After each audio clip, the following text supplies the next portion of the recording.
Autumn, welcome back to the podcast. Hey, thank you so much for having me back. Of course, it's great to see you again. It's been a few years, and I know when I had you on before, we dove kind of deep into your story and talked about that side of things. This time, I want to get like a little bit more tactical and talk about mindset, talk about healthy eating, talk about how people can like truly make a health transformation. But I want to start with like your story recently where you made a post a few days ago where you talked about how you hit this, I don't know if you want to call it a rock bottom moment, but a massive speed bump in your own physical, emotional, and mental health, like towards the beginning of this year. Walk the audience through like what you went through, what was going on, and how that all made you feel. Yeah, so in November, which we're at the end of May right now, in November, we were on set, we were filming, we were actually filming one of my programs called Healthy Obsession. And I went into the filming of that feeling incredible. Like, yes, super happy, super strong, confident in my body, all the things. And by the last week of filming, like the last 2 days of filming, I was standing in my dressing room and I was like, God, I feel so swollen. Like literally, like these pants are tighter and we just bought them 3 weeks ago. So like this makes no sense. Like I'm eating well. Obviously, we're filming hour-long workouts 5 days a week. I'm resting, I'm doing all the things. And on top of that, I was having really bad cystic acne on my chin, which I don't typically have that ever. Like I've never really had that issue like cystic acne. I'll get a pimple here and there, but I've never had that issue. And I had talked to my doctors. I have great doctors that I work with out in Dallas, and we were trying to get me out there because they're like, we really need to run your blood work. We haven't seen you in a minute. I'm like, I know, but my schedule is so crazy. I really couldn't get out there. So we were just playing with things the best we could. And then I started to feel better again. So we thought because we had stopped me on one of the medications I was taking, we figured like my body had probably healed and maybe I didn't need that anymore. And so great. So we move on. Everything's going great again. And then in March, I was doing a photo shoot for a clothing company that I had done a collaboration with. I do the photo shoot, same thing. I feel amazing, great, super happy, super confident. The next week, I'm leaving for our work trip to Mexico, where we've got 5,000 of our BODi coaches there, and I'm going to be on stage and everything. And I packed the suitcase with the clothes that I just did the photo shoot in, and it's an 8-day difference between the photo shoot and the time we get there. And by the time we get there, I am not feeling the same at all. My stomach is a mess. My anxiety is off the charts. Um, and again, I feel super swollen and it's not in my head. I don't have that like, oh, I gained a pound. I feel so bad. It's not that. I was very swollen. I could tell I was inflamed. Um, I got on a scale just out of curiosity. I really don't go by the scale very much, but I also know what my body weight normally is. And I was up 5 pounds in a week. That's unheard of for me. Because same thing, eating well, exercising, nothing had changed. I was just like crying every day for no reason. But I had just gone to my doctor's a few weeks before that. So I had finally gotten to my doctor in February. And by the time I got back from the trip, I called him and I was like, you gotta help. Something's wrong. Like something is not right. I like everything is all over the place. I can't stop crying. Like my clothes don't fit. I don't know what's happening. And they're like, well, we did just get a lot of your blood work back and your hormones are all over the place. Now, for me, the interesting thing is I have always had a lot of stress in my life. And I tend to say, oh, I just handle it really well. But my body is saying differently. Like maybe mentally, like outwardly towards the world, I'm able to just keep pushing, keep going. I don't let things slow me down, but it's getting put somewhere in my body. It's getting held somewhere in my body um, because my doctors are looking at my blood work and they can tell when they look at certain hormones in your adrenals and your cortisol levels and what those things are doing in your blood sugar. And they're like, Autumn, you're about to end up in the hospital. They're Mm. like, when you hear about performers getting hospitalized for exhaustion, they're like, that's not fake. That's a real thing. And you're right there. You're on the edge. They're like, if we could prescribe anything for you right now, it wouldn't be medicine. The only prescription we have is you need a break. Like, you need 3 weeks off. The doctor was literally like, if I pulled out a prescription pad, I would write 3 weeks at the beach without your phone. And they were like, when can you take 3 weeks off? And I was like, October? And they're like, no. When can you take 3 weeks off in like the next 4 weeks? And I'm like, it's just not an option. That's not the life I live.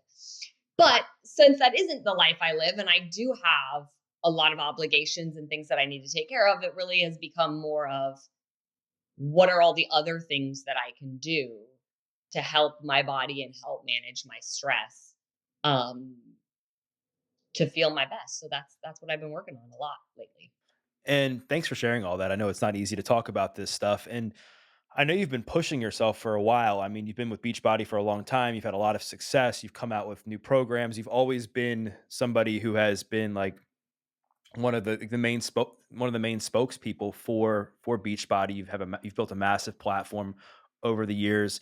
Um, like, what do you think was different about this time around where you like hit this near collapse versus like what you've been doing in the years past? Well, I want to be clear. I don't think it's body that's putting all the pressure on me by any stretch of the imagination. It's what we don't realize is how life can compound on us. One of the things that my doctors asked me when I first started working with them 2 years ago that I thought was a really interesting question, because these are there's a heart doctor, a general practitioner, like these are not psychologists or or therapists or anything like that. These are medical doctors. Okay. And one of the very first questions that they asked me was about my childhood and if I had trauma in my childhood, which I have. I've been fairly open about that. And I've had trauma in my college years, and I've had trauma in my adult life. And by the way, trauma doesn't have to be like, oh, I was in a bad car accident. Trauma doesn't have to be that something like um that you were attacked or assaulted. It doesn't have to be like that's trauma could be everything from how a parent handles a situation with you constantly yelling. If there's physical abuse, it could be the stress of a divorce. All those things are emotional trauma on you as well, and those can be more detrimental because they put us in that fight or flight stance constantly, and that starts to tax our body in ways that we're not realizing. And so a lot of it is the compound effect. Things that, from all the way when you've been stressed from the time you were a child all the way through high school and then college and then adult life. I went to three different high schools because my dad moved. Then I went to go live with my mom. And while I was living with my mom, we moved to another state. That's stressful. You're leaving friends, you're starting in new situations, you're in new states. Um, in college, I dealt with a lot of stress from my ballet master because I was a dance major, and a lot of emotional sort of I'll call them beat downs. I talk about it in my book, just with if it wasn't his way, it wasn't any way. And I mean, right to the point where he said to my face, you're never going to graduate because I'm never going to cast you in the final show. And if I don't cast you in the final show, you can't get your degree. So like that is stressful. You spent, 3.5 years in college, you've spent a lot of money, and somebody is telling you, I allowed you into the dance program, but because I don't like the way you're going about your dance career, I won't let you finish your dance degree. Like, so things like that, moving to California on my own, working and paying the bills. And, there's just been so much. So I want to make sure that it's not like people aren't hearing, oh my gosh, BODi is overworking her to the point where it's like exhaustion. That's not it. In fact, a lot of times work is a bit of a salvation for me. Work is my fun, creative space. And a lot of times it's just the rest of the world and life that starts to build up. I'm responsible for a lot in my household. I'm responsible for my dad and his well being and financially. And Well, and that all makes sense. And I don't think, I mean, I'm not looking at it and looking at it's this is all because of body. It's hard hearing that because I've known it as beach body for so long that I hearing know like it's body, super hard to call it BODi now. I'm like, wait, body, what's that? But no, but I think that what happens, like you're right, a lot of this just compounds, and then like over time, you don't even realize how much it's compounding, and then we go through, a pandemic, and we go through a lot of other things that have caused collateral stress amongst us, right? And then these other normal work projects that were once normal become even more stressful just because you're carrying that much more stress based on everything else. And so you brought up something that I think is that people are really going to appreciate hearing, in that you're busy, you're an entrepreneur, you do the stuff with body, you're a mom, you have household obligations. You mentioned you take care of your dad, and then you have your own like life to take care of. And you don't have time to take a month off and just reevaluate your entire life and try to bring yourself back to a level of homeostasis. So what have been a few of the shifts that you've made in your life to help you, regain some sense of balance? Yeah. So as soon as they said that, right, they were like, well, you have to figure it out. It's been little things. It was literally like 3 days after I had had that phone conversation with my doctors. Two of my good friends were going to Utah for the weekend for Easter weekend, and they had asked me to go multiple times. And I kept saying, I can't, I can't, I can't, I can't. I've got too much going on, which really I didn't. My son was with his dad. And so that was one of those moments where I had to stop and look at, like, why am I saying no compared to, what are the benefits if I go? And I'm like, I'm saying no because yes, I do have work to do. But a lot of times I know this, I know I'm a control freak. I know that I really like to be involved in all aspects of work and things like that are going on for me. I don't like to hand it off, because then if anything goes wrong, I'm like, see, had I been involved, I could have caught that and da da da. So I really had to say to myself, there are certain things that just aren't my job, and I've got to let it go. And I've got to let other people do their job. And a lot of times I'll get frustrated because people aren't doing their job, but it's because for years I've done it and I've picked up and been like, I got it, I got it, I got it. And I'm like, I finally have to say, no, I could have it, but I'm not going to. I'm going to let you do that. That is your job. So that has been a huge step for me. Like, that's very hard to release that control, but it feels really good. So I release that control. I let people do their things, which, by the way, they did great. And sometimes there's still things that I have to catch, and that's just life because nobody's perfect, and I don't expect anybody to be perfect. So I did get to go to Utah with my friends for the weekend, which was really nice and relaxing. Um, I have been doing everything from learning different breathwork techniques. I brought in there is a sound healer that I love here in LA, Anna Natal. She's amazing, and I go to her sound baths all the time. So not only have I gone to her sound baths because they're just super relaxing, I brought her in and did like a master class at my house, just me and her for like an entire day, and learned how to play the singing bowls and the Tibetan bowls and the Kong and all the things. Um, because it's fun. It's fun and it's new and it's creative for me and it's learning something and it's relaxing. I actually find a lot of calm in structure. Like, the more structured my day is, the more calm I am. So I've started, this is going to sound funny, it's going to sound backwards, but there's a lot of things I'll put off because they're not the things that I'm the best at. Like, sometimes if it comes to filming a reel or something like that, I hate filming reels. I'm so over this part of social media. Um, because I don't want to be the videographer and the editor and the lighting person and all that. I just want to do the talent thing, right? I want to do the fitness moves, or I want to do the cooking, but I don't want to do all the rest of it. But you don't always have somebody on hand to film you and then edit it in a really cool way and tell you what the trends are and what the music is. So I usually put that stuff off, but then it lurks, like it sort of looms over me. Like, oh, I've got to do that thing. You have that thing. And I'll do all the other things throughout the day. And then eventually I don't get to that thing. And then I'm annoyed at myself. So I've flipped it and I've really structured my days now to starting with the things that maybe are not the easiest for me and getting those done. And I tell myself all the time now, done is better than perfect. Like, I'm not going to be perfect at everything. I'm not perfect at anything.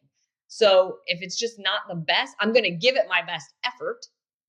And that's where I'm at. And that takes a lot of stress and pressure off, and it gets the tasks done that need to get done, so that then I can go about the rest of the day and be like, oh wow, it's 2 o'clock and I've done all the hard things, and now I'm just on to the fun stuff for the rest of the day that I really enjoy doing. So they're just little shifts, right? Like, These are small mindset shifts. And I also try to find the fun in those little things, like in those things that I'm doing that are not the easiest for me. You brought up so much there that I wanted to go into, but I think something that just struck me is you talked about how done is better than perfect, and a lot of people struggle with perfectionism. It seems like based on what you're saying, that might have been something that's been hard for you. And I know, like once you get into a rhythm of just like getting into a pattern of getting things done, it becomes a lot easier over time. But I would imagine like initially it was really challenging to just let go. Like you mentioned, have had problems with control and stuff. Like what did like that initial time of putting something out there that you knew may have not have been perfect, but you just got it done? Like how did you do that? I can't say I've like mastered letting go of the control yet. It's a work in progress, and even, the things that I was letting go of and letting other people handle a little bit of when I went to Utah, 3 weeks later it was like, okay, I was reviewing something and I was like, that's not right, and that's not right. You have, like, it has to be fixed. It can't go out like that. It wasn't like a little mess up. It was a big thing. But it's more about, okay, like, I'm not going to get mad. We're going to fix it. We're not going to put it out that way. And it also just goes like but it again, it wasn't the end of the world. So I think it works for myself and the team to go, yeah, Autumn's not losing her mind about it. And it's not a big deal. Like, nobody's perfect. So I don't have a situation to say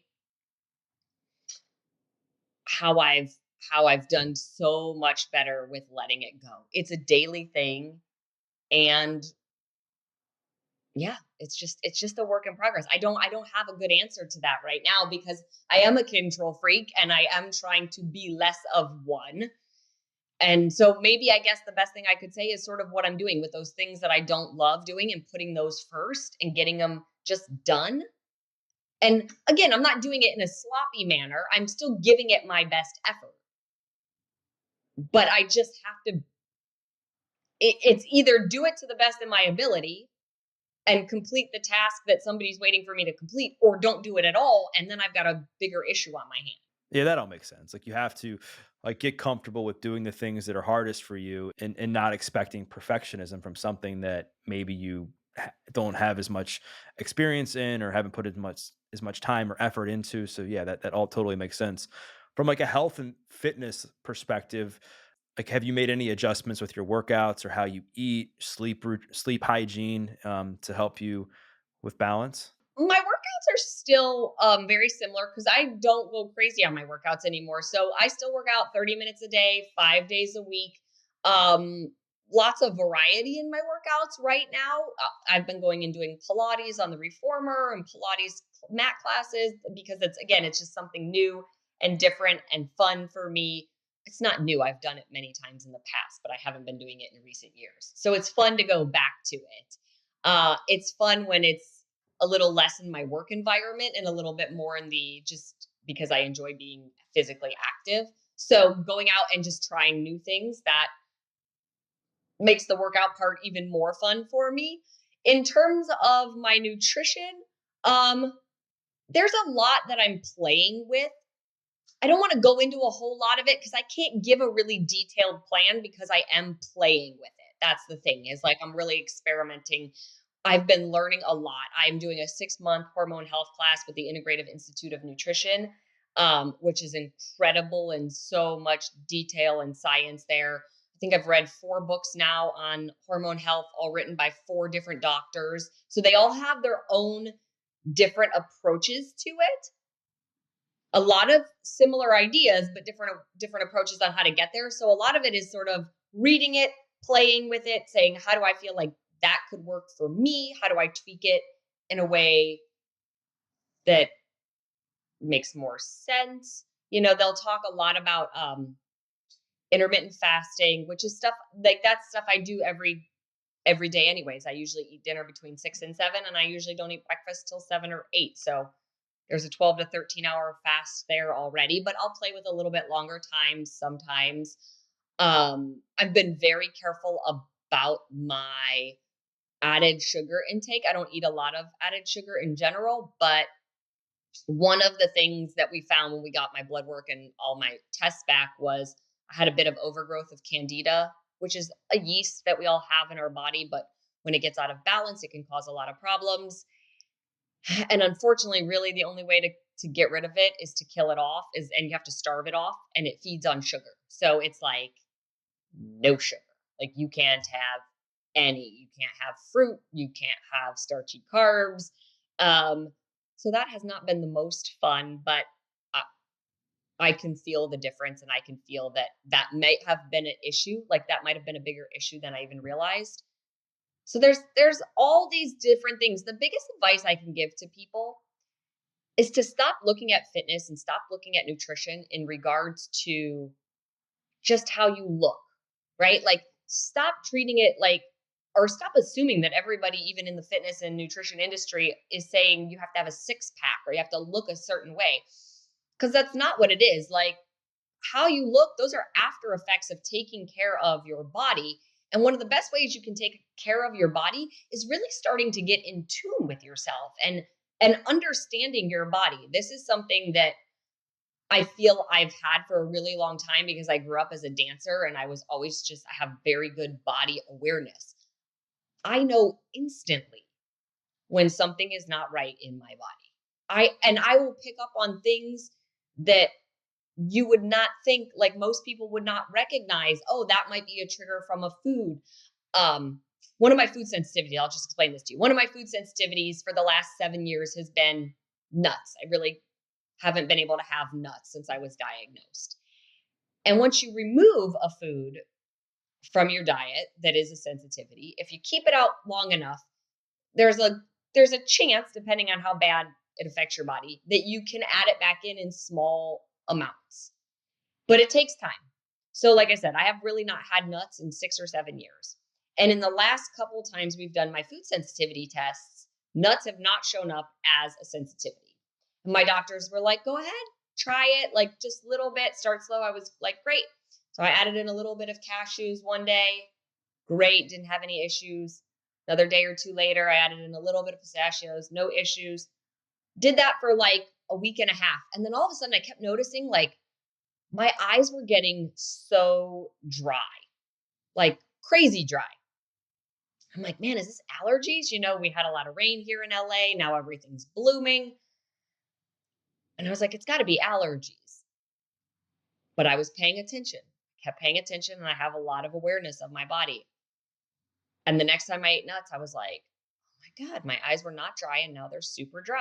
So I took the nuts out for like 4 days, tried them again. Sure enough, I was like, well, that's a completely different reaction than my body used to have. It used to be if I ate nuts, my stomach would just knot up instantly.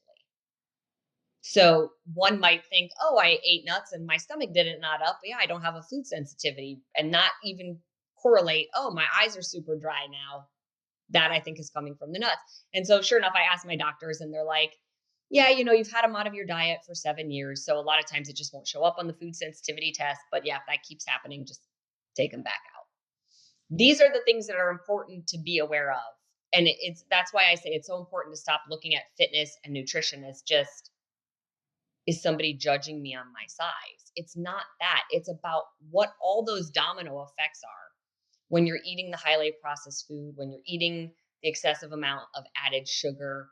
There's no science. You're not going to find a single study that says eating a lot of sugar is good for you. You're not going to find a single study that says eating a lot of highly processed food is good for you. There is no health benefit. So it's letting go of that mentality. I think everybody's stuck in this mindset right now of, they keep talking about diet culture and body positivity. And I'm all for body positivity, but I'm still also all for health and being aware of what is healthy for us. Right.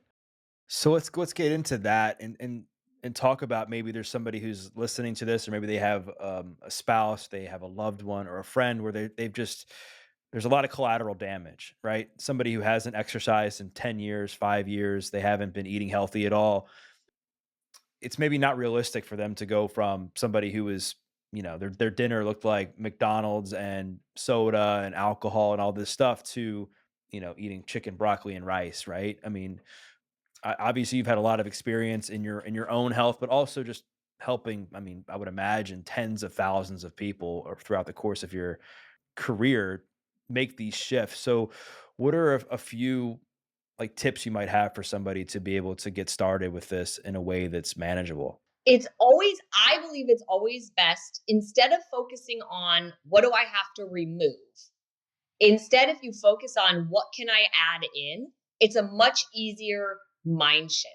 And what you end up doing is something that's referred to as crowding out the bad with the good.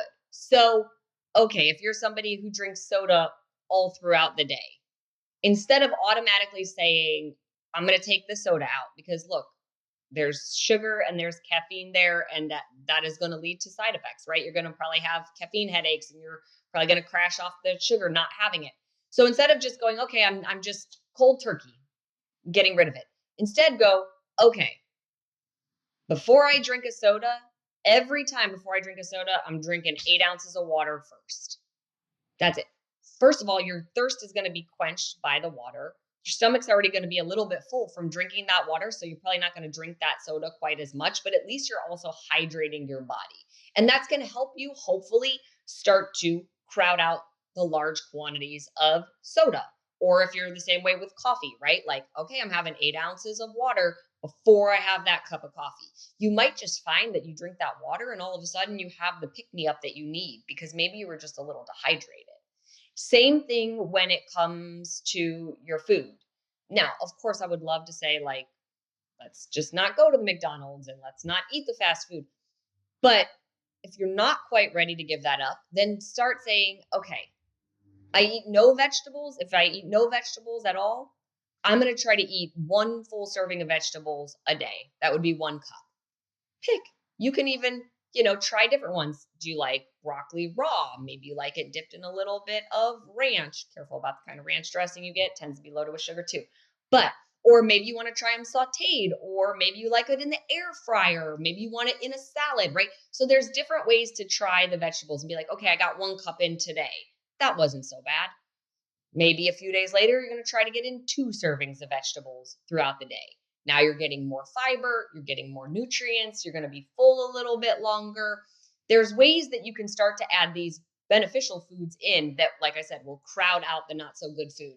And same thing with working out. Nobody's saying you have to go from not exercising ever to, an hour long, crazy intense hit workout. Get up and go for a walk. Even if it's 5 minutes, even if it's 10 minutes, that's 5 or 10 minutes more than you did when you did nothing. We've seen it for years where people say, take the stairs or park further away and all these things. And those are great in terms of getting movement in. But I do think there is something to be said for referencing it in your own mind as working out, even if it's only 5 minutes. I'm going to go for a 5-minute walk. That's what I can do today. Great. Because you've now put your brain in that context of this is exercise. And then maybe after a week of 5 minutes, you say, I'm going to do 10 minutes. And after a week of 10 minutes, maybe you're doing 15. And before you know it, you're doing 30-minute walks. And after 30 minutes, maybe you're like, hey, I think I could try to do a little bit of lightweight training just for 5 minutes. And before you know it, you've built those healthy habits that really start to change and give you the growth that you're looking for. I feel like walking is in, right? I feel like, they used to say strong is the new skinny. I feel like walking is the new is the new skinny. I mean, I guess if you were to I'm a diehard walker. I grew up walking with my dad. My dad was a power walker. So yeah, I but walking is having its moment. But I do think it's awesome. It's get out there and do it. and I know you're a big walker and it's something that you just mentioned that you're obviously into, but also I've just seen that it's something that you make sure that you get in regularly. Why has it been so powerful for you other than like just the physical benefits? I always find a couple things happen for me when I'm walking. It's a really for me, it's very like I get so much mental clarity while I'm out walking. I get some of my best ideas anytime I'm moving my body, but I'm also in quiet. So usually walking is that spot for me where I yes, I'll put on a podcast or yes, I'll listen to music too sometimes. But if I really have to work through something, I'll walk just with nothing on, nothing playing in my ears, but I love it. You're getting fresh air, you're getting vitamin D if you're outside. It's that opportunity to just be doing something for yourself. It feels good. It doesn't have to be hard. I'm not saying you have to be at some crazy pace. Um, and yeah, like I said, for me, I get some of my best thinking done for when my anxiety is at its worst. That's usually when I want to go for a walk because it helps me burn off that extra adrenaline that I'm having coursing through my body. And I also use it as a time to learn. Like I said, I'll put on a podcast or I'll put on a book, or things like that. And so it's like a very cathartic process for me. That's awesome. It's really cool that it seems like it's this form of moving meditation for you to help you process everything. And staying along this same thread, a lot of moms, a lot of parents listen to my podcast, a lot of dads, and they find themselves, I think, at times just feeling so overwhelmed with life, whether it be taking kids to certain events, sports, stuff like that, and then their own profession and just their own stuff and balancing everything that they have a hard time fitting in certain things like walking, exercise. And I know obviously they understand that it's a priority, they need to include it and they know the benefits of it. What have you found to be some things that have worked for you when things are super busy for you and you're also trying to not stress yourself out about, trying to live a healthy lifestyle? I think I'm going to give a not very popular answer, but really, I want to say it comes, those are excuses because I have an insanely busy schedule. And look, you can look at where I'm at right now and be like, it's so easy for her. Like, look where she's at and she's got help and blah, blah, blah, blah. But I had to I had to earn my way here. This was like I didn't just wake up one day and was here. I used to work 14-hour days as a personal trainer and I was a fitness competitor trying to get in 2 to 3 hours of workouts a day in between and I had a toddler and I was going through a divorce and I was a single mom because my ex-husband ended up moving down to San Diego with a week's notice. Like I understand we're all super busy and I understand that there are definitely things that take priority. But I guarantee if you start looking at things on your phone, like how much screen time, I bet if you start looking at how much time you scroll social media, you could find time for a workout. I understand that we all want to plop down on the couch at the end of the night and just turn our brains off, especially after the kids have gone to sleep, and just have a little bit of time to relax. But maybe before they go to sleep, maybe you all go for a walk as a family, right? Whether it doesn't matter how old the kids are, like maybe you put them in the stroller or something like that. Or if you have a significant other, maybe you each take turns. Okay, I'm going to go for 20 minutes. And when I come back, if you want to go, you can go for 20 minutes. Maybe you get up just 15 or 20 minutes earlier. We're not talking about losing so much sleep that it's going to have this drastic impact. And if you're just going for a walk, that's a little bit easier on your body to do first thing when you wake up compared to like, oh my gosh, I'm going to hit the gym and again do like some crazy weight training or high intensity interval training. If you're like, look, I'm going to get up 20 minutes early, throw my sweats on, take a quick 20-minute walk. It's going to wake my body up, give me some fresh air. Especially now that we're in the spring and summer, I feel like this is the perfect time to build those routines when the weather is nicer and it's warmer and the sun comes out earlier. It's a little easier to do, and then when you've built that routine, it becomes easier to stick with in the fall and the winter because it's really a part of your day and you've figured out ways to make it work. But I do think there are ways to figure out how to make it work. If you get a lunch break at work, go take a 10-minute walk. Not saying you have to take the whole lunch break to walk, take 10 minutes. You can find 3 different times in the day to take 10 minutes. Um, there are ways to get it in. I know people, like I said, that have had crazy harder lives. I being in the industry that I'm in and working with BODi for as many years as I have and hearing as many stories as I've heard, you know, I have moms come tell me crazy stories, multiple kids with um different disorders and things like that that require so much of their time. And then the mom getting a cancer diagnosis and like they're still there fighting and they still have to go to work and they still have to do it, but they understand how important it is to be taking care of their body. So, like I said, it might not be the most popular answer, but I think if we're honest with ourselves, we can find 30 minutes to move.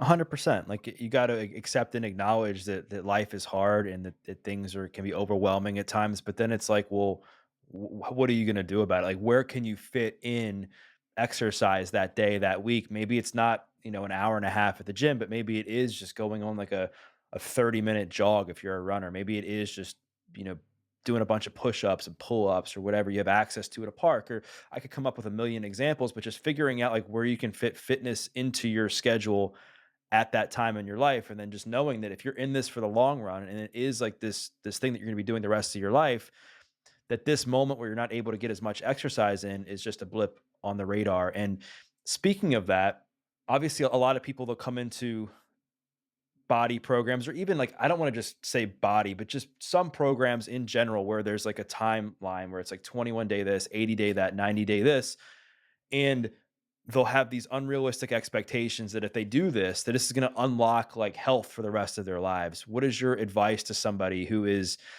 maybe they're not familiar with the all the options that something like Body has to offer, or other workout programs, to be able to not only make the most of a challenge that kind of gets them in the door, but to also embrace the lifestyle long term? I always say that fitness and nutrition, it's not money in the bank, right? Like you put the money in the bank and it stays there until you take it out. That is not fitness and nutrition. We've all been there. You could work out for 6 months at a time. And if you miss a week, that when you get back to it, it's going to feel harder. So it is something that has to be consistent. That does not mean it has to be 7 days a week, hours on end. And I think that is the beauty of the things that we offer on Body with our programs, and different programs at different lengths of time. I've got workouts that are 21 days. I've got workouts that are 30 days. I've got workouts that are 80 days. So it's all different. And part of that is just based on what your goals are, what your fitness level is, the time that you do have to commit to it. But the beauty is we also have our one-off classes where, like, if you're just like, okay, I'm not ready to say I'm following this exact structure for the next 21 days, you can pop on and take a spin class. You can pop on and take a yoga class. You can come on and take a strength training class or a cardio class. But I do think, well, not think, I know there is something to be said for following an actual program, because the one-offs and the daily classes are fantastic, especially if you're in between, in the interim, or traveling and things like that. But programmed fitness, where there's the beginning, the middle, and the end, and you know where you're starting and you know what you're working towards and you know what the goal is, and the rest days are scheduled in there, that is going to make sure you don't overtrain, make sure you're working your entire body, make sure you're getting enough, both weight training and cardio, or depending on what the style program is. So I do think there's a lot to be said for following a program and committing to that for yourself, because then you find your ways to get that workout in. You're like, I said I was doing these 21 days, so I'm getting it in.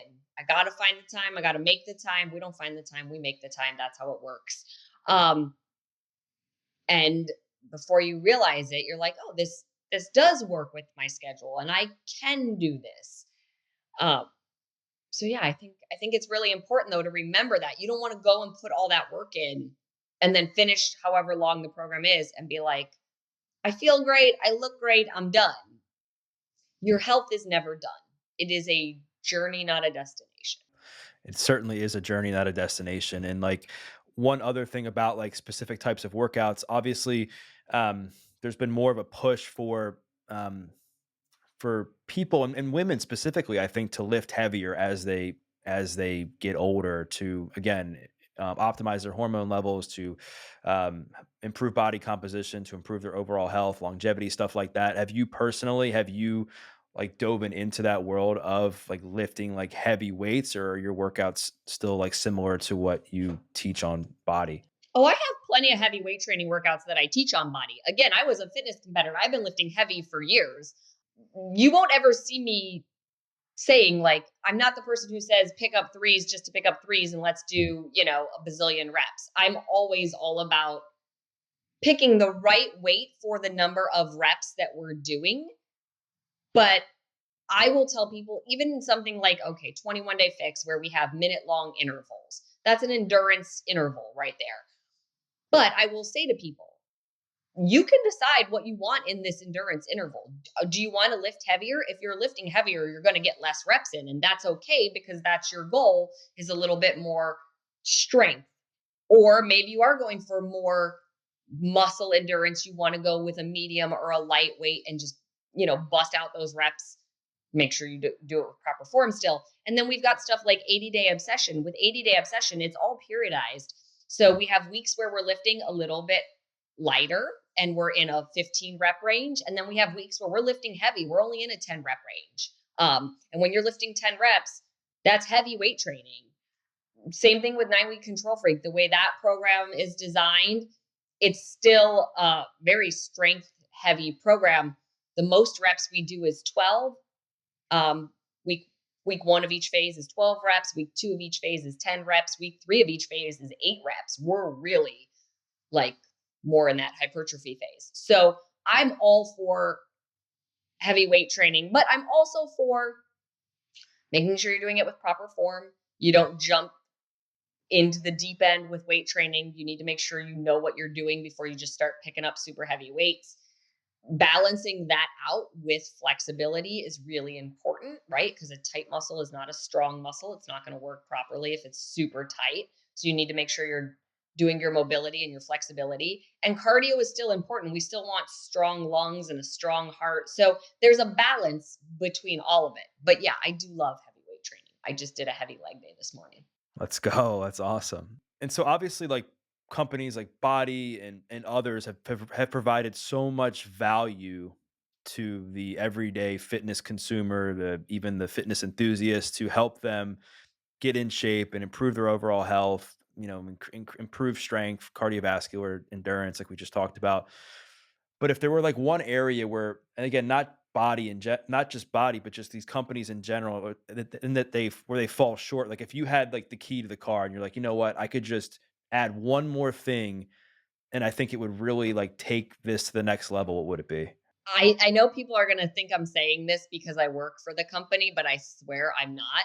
I actually think that we are doing it better than anybody else because we have the fitness component, we have the nutrition component. So you see a lot of fitness companies out there. I'm not gonna name other ones, but they have fitness, but they don't have nutrition programs. And that is huge. So we have fitness, we have the nutrition, we have support. That's really important too. Like you cannot underestimate the power of having a support system. And not everybody has a support system at home. So having our body partners, coaches, having that community, those people to lean on when maybe you're not feeling it or you're struggling, that's really important as well. And we've even just added in recently our mindset component. And I also think that that's so huge because I don't really think your fitness and your health starts in the gym or in the kitchen. I really think it starts in your mind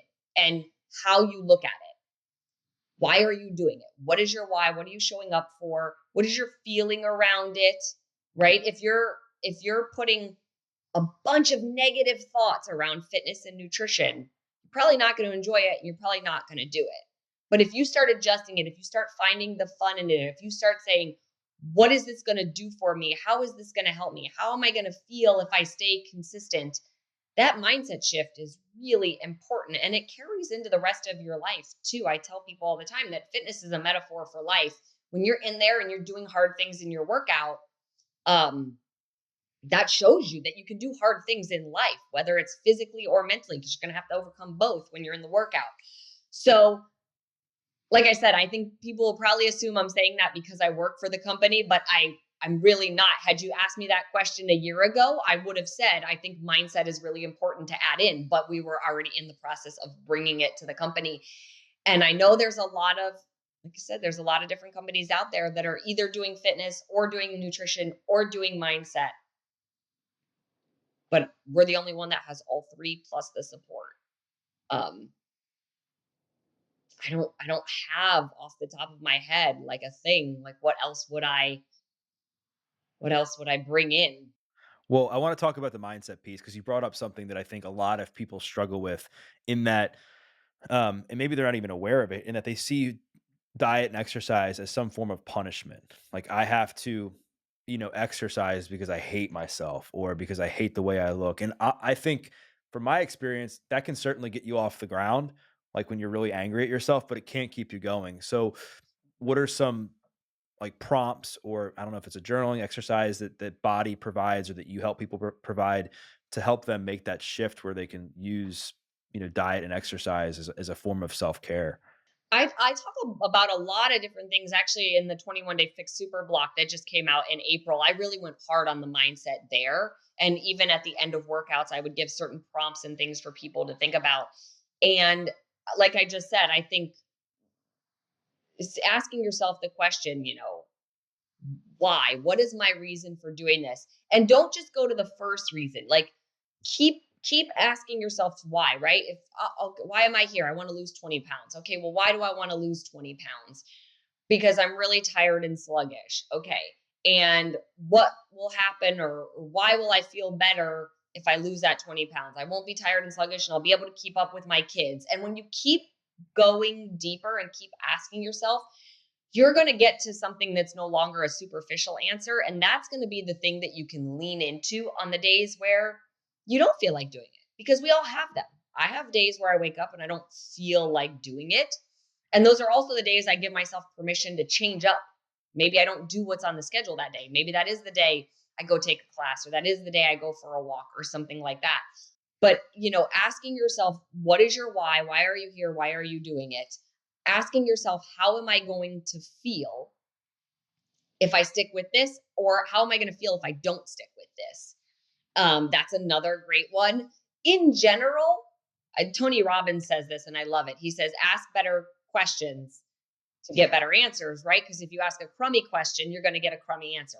So if you're like, oh my God, why am I doing this? I hate it so much. You're going to get crummy answers about why you're doing it. But if you start to ask yourself, what can I get from this? That's a better question. If you say to yourself, this is an example he uses, Tony Robbins uses, but I'm gonna use it. Just know that I'm taking his example. Why am I a fat slob?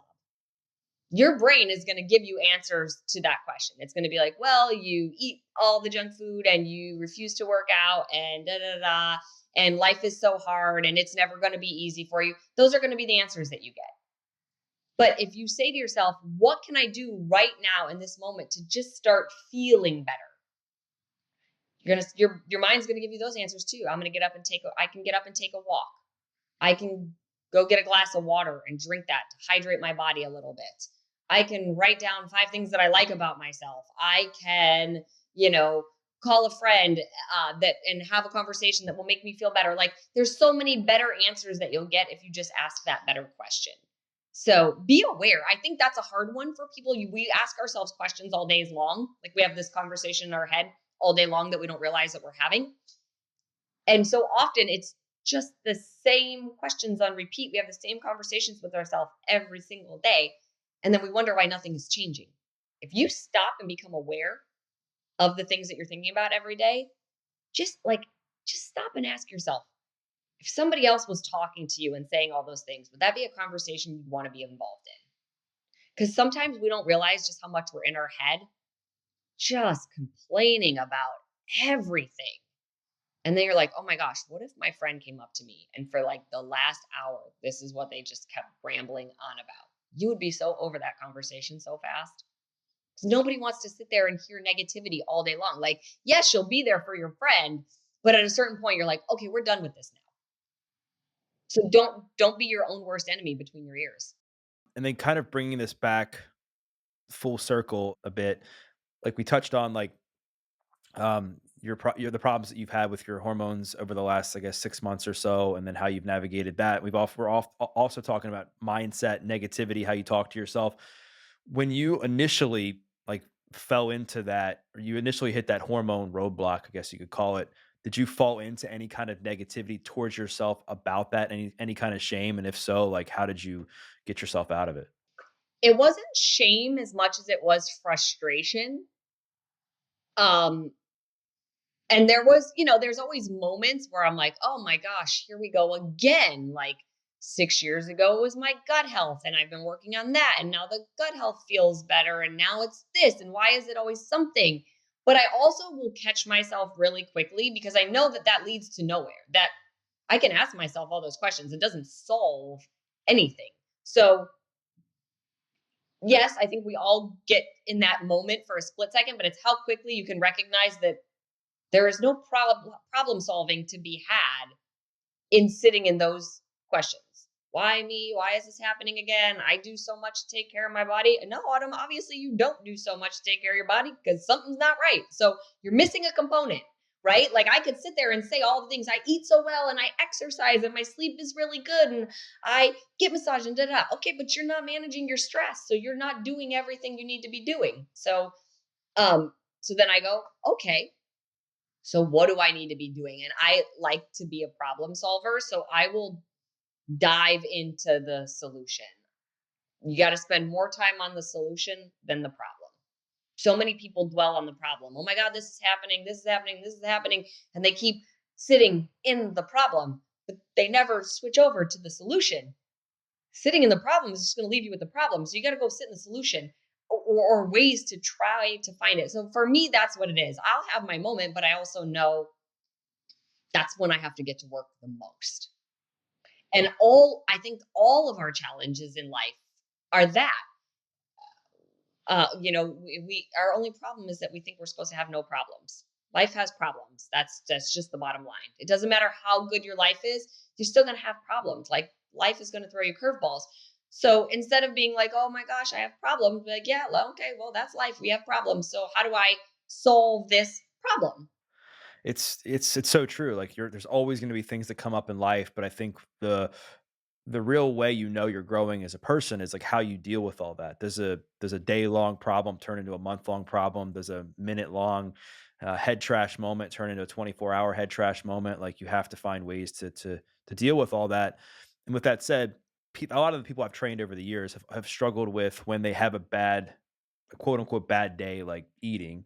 Like they go to a birthday party, it's Memorial Day today, they're out eating, hamburgers and hot dogs and stuff that they feel so guilty about themselves the next day that that becomes an excuse to say, you know what, like one more day, one more day, one more day. And then sure enough, it turns into a 2 week, you're off the rails, right? And for 2 weeks, how do you advise people to kind of handle that when they've eaten in a way they're not they eat in a way that's not in accordance with their goals for a day?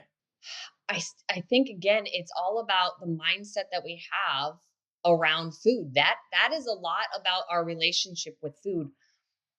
I don't think we recognize that a large majority of the population has some version of disordered eating. And I'm not saying it has an eating disorder. I'm saying they have disordered eating. They have disordered thoughts around food. And it's just exactly what you just said. Well, I quote unquote ate bad for the day. So, oh my gosh, I screwed up. That's so horrible. Well, I know I'm not going to have any dessert for the next 6 months, so I better have it one more time. Oh, better have one more drink. That's not a healthy mindset around food. So it's really going, hey, I've got this birthday party coming up. I'm just going to enjoy it. I know there's not going to be the healthy things. I'm going to enjoy it. And after the birthday party, depending on what time of day that's at, either your next meal, you get back on it, being super healthy, or the next day. But if you have that plan, like, I'm going to just enjoy this and I'm not beating myself up about it because I know it's only today. And tomorrow I'm going to get up and I'm going to move my body and I'm going to get right back to eating well. I guess it's a little hard to explain in some ways, or maybe it's that it's easy to explain, but it's harder to actually do. But that's really what it has to come down to. We have to stop beating ourselves up and having this all or nothing mentality about about food or treat foods or things like that. But again, we usually tend to beat ourselves up when we're making it about a superficial goal. Because I can tell you, when it's about my health, it's not a question at all. It's just I don't even think about having the thing that wouldn't be good for me. Um, Like when the doctors were like, "Oh, you have candida and the only way to get rid of it is to starve it out." Like I took my son for ice cream. It wasn't even a thought to have ice cream. I know I can't have that. That is going to feed the candida. I am going to feed the beast inside of me that is going to lead to a whole spiral of issues. Took him to the movies. He had popcorn and candy. It's not even a thought because I'm not worried about, am I going to have a six pack for work? I'm like, I'm trying to be as healthy as I can. I don't want to exasperate a condition that I have. We get into that negative mindset around food. I think a lot of times when we have this superficial trying to do it for somebody else, doing it just for the way I look instead of about the way I feel and my health. When it's about my health and how I feel, I absolutely can go to a birthday party and have a little piece of cake or go out and have a cocktail and be totally good with just that and then get up the next day and get right back to the routine. Have you ever had a hard time with like external validation, like seeking the approval of others and doing stuff, throughout your career? I mean, I'd be lying if I said no because we're human and I think most of us at some point of course you want to be liked, of course, you want to be praised. I actually think it's something that is I've had to be much more aware of because I'm competitive too. I've had to be much more aware of in my career now of like not worrying about what is being said on social media, not worrying about the likes on social media, or if a troll makes a negative comment, right? That could sit with you in a really just ill kind of way for the rest of the day. Like you could have 100 good comments, and you get that one negative one, and you're just like, ugh, it just sits with you. Like this person doesn't know me. So I wouldn't say that I'm like all day, every day looking for external validation, but I think I would be lying if I said there's not a point where, of course, it feels good when somebody is like, oh my God, I love that program. Oh my God, you look good. Oh my gosh, this was awesome. Like, it's normal. I just try to make sure that that's not coming up to the forefront for me at all. That the work I'm doing is really about helping people. The work I'm doing on myself is about helping me so I can be the best version of myself. And then I can go take that. And that's a lot of why I share when I'm struggling because I'm like, I, I'm not perfect in any way. I'm just human and I have problems too. And I'll share that and I'll share the journey of hopefully solving the problem to show people that that's how you go about doing it. I was listening to Joe Rogan, a Joe Rogan podcast, and I don't want to butcher what he said, but he said something to the effect he was talking to a comedian that he was interviewing and talking about how social media can be in a way negative if like you're subject to judgment from thousands upon thousands of people where somebody when they're not in the public eye they're just scrolling and it's like you're reading stuff and reading stuff and reading stuff and yeah it takes up time, it can make you tired and take you away from things, but when you're in the public eye like yourself, if you spend too much time like posting on reading the negative comments, I'm sure it can really get to you because you know, somebody like you're subject to judgment from like so many people based on what you say, and it can be really, really tough to navigate that.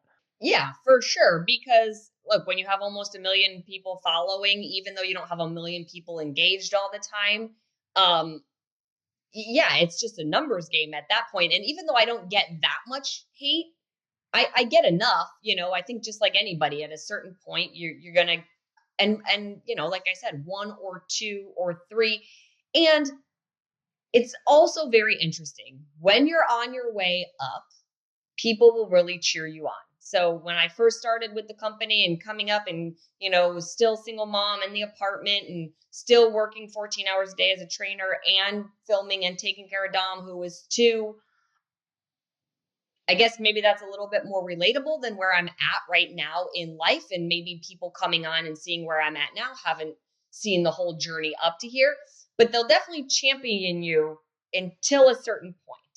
And then you can really start to tell who's really your champion and who really is there to support you. And then, but that's also where a lot of trolls will come in and they'll start to have some negative things to say. And you just have to remind yourself, I'm not saying it's easy, but you just have to remind yourself, like, these are not people that know you. These are not people that you're ever going to meet. These people would probably never say it to your face. And even if they say it, it doesn't make things true. Just because they're saying it doesn't make it accurate.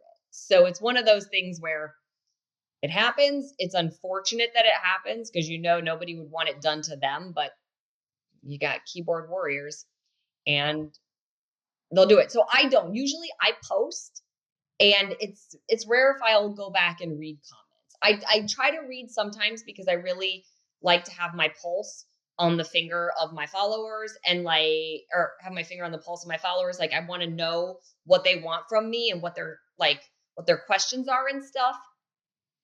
But it's sort of like a scroll with one eye open. It's like, ooh, I don't want to see anything that's going to piss me off for today. Yeah, I feel like sometimes the post and ghost can be kind of the best approach for Yeah. for a lot of social media. Well, Autumn, this has been incredible. I wanted to thank you for coming back on, being vulnerable, sharing openly and honestly about everything. So maybe fill the listeners in, or for people watching this, like what's next for you, and then if people want to connect with you, where's the best place to do that? Yeah, thank you so much for having me back on. I always love it. Next up, we will start filming the 4 weeks for everybody super block, which will come out in September. I'll start filming that in July. So that is what is next. We've got our big summit event coming up for BODi in June. So I'll be there. But you guys can follow me on social media. It's at Autumn Calabrese on Instagram, TikTok, Facebook, Twitter, all the places. You can check out my website, autumncalabrese.com. Yeah, would love to be in touch with y'all. Amazing. Well, I'll make sure to include the links to that stuff in the show notes. And for those listening, what I invite you to do is to share a takeaway. We covered so much. We talked about Autumn's journey with her hormone health. We talked about mindset. We talked about balance. We talked about stress. We talked about, the online fitness world. We talked about external validation. We covered so much. So whatever your takeaway was, tag Autumn and tag myself, because we'd love to hear your feedback. And we once again thank you for listening to this episode of The Adversity Advantage. I'm your host, Doug Bopst. We'll see you next time. Thank you so much for watching. If you like this video, I really think you're going to like this video as well. I'll see you there.